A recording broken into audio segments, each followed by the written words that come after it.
Shalom, Holy Blossom. Sunday night, we will light the first candle, and that is my favorite candle. To be sure, there is something majestic and proud in seeing the full Chanukah lit in the window on the last night, but it's that first thin candle that gets me every year. On all other nights, we say two blessings. L'hadlik ner shel Chanukah, for the mitzvah of lighting the Chanukah lights, and she'asa nisim, for miracles.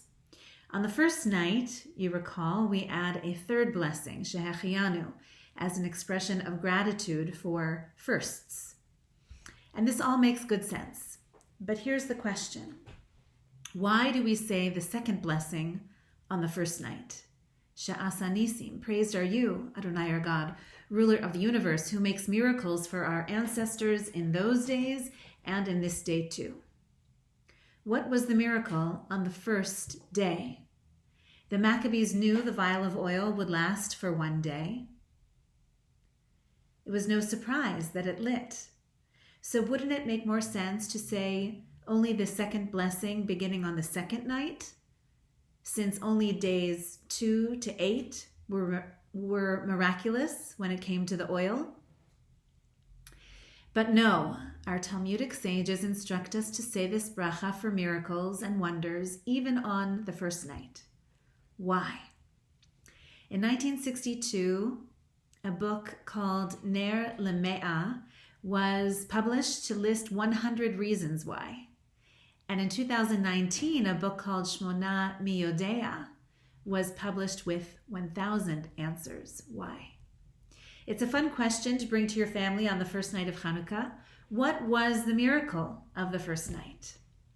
For example, it was miraculous that the few Maccabees won the battle against the great and mighty Assyrian Hellenist army. And it was miraculous that those Maccabees found the vial of pure oil among the disarray and the defilement of the temple. And it was miraculous that the Maccabees remembered how to light the lamp, even though they had been shut out from the temple for so long. You see how it goes on and on. We can describe what was miraculous about that first lighting.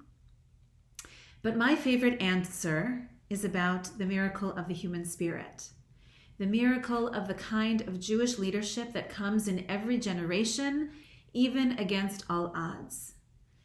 The miracle was that the Maccabees had enough faith and enough fortitude to light the lamp at all. Not knowing what would come, not knowing if it would last for another day or 2 or 7. But they lit it anyway. And that is at the heart of Jewish leadership, being hopeful about the future, planting seeds, not knowing if they will grow, but hoping that when we light a light, it will open the door to a miracle. And it is that kind of leadership that we see at Holy Blossom Temple every day. Throughout the coming days, we will have an opportunity to celebrate the moral grandeur and spiritual audacity, to borrow from Rabbi Abraham Joshua Heschel. Our Chanukah lights will be lit each night by a different volunteer or a circle of volunteers who have been extraordinary in their devotion to Holy Blossom throughout the pandemic. You can read their profiles on our website or in the Chanukah bulletin that should have just hit your doorsteps. On Wednesday night, Jackie and Tom Friedland will receive the inaugural President's Award. This special honor comes to celebrate Jackie's leadership in spearheading our refugee relief initiative.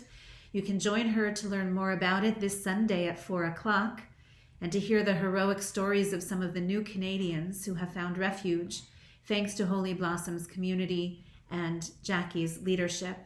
And of course, thanks most of all to their own courage. The President's Award also comes to celebrate Tom's immeasurable contributions as chair of our Renewal Project Steering Committee, which brought our gorgeous new spaces to dedicate our temple, and as a member of the temple board for 18 years now. So please join me in saluting Jackie and Tom and the bright lights that they bring to our community. 2 weeks from today, at the Kabbalat Shabbat service on December 10th, we will welcome the new temple board and hear from our fearless temple president, Avra Rosen. And the next morning on Shabbat, December 11th, we will say Lehitraot to Rabbi Jordan Helfman and his family just before they leave for England. Rabbi Helfman has been with us for 8.5 years. He has cultivated many relationships and served individual congregants and families with care and commitment. He has made a lasting impact on our congregation as a whole and on the broader Jewish community of Toronto. We have certainly been strengthened by his leadership, so let's express our collective gratitude to him and his family on December 11th. If given time, I could easily list 100 or even 1,000 ways that the people of Holy Blossom Temple create miracles, small, medium, and large. The Maccabees were only human beings of flesh and blood, but their devotion to their people and to their God prompted them to do miraculous things. So when you light that first thin candle Sunday night, consider how through your commitments, you too can open the door to bring greater light to our corner of the world.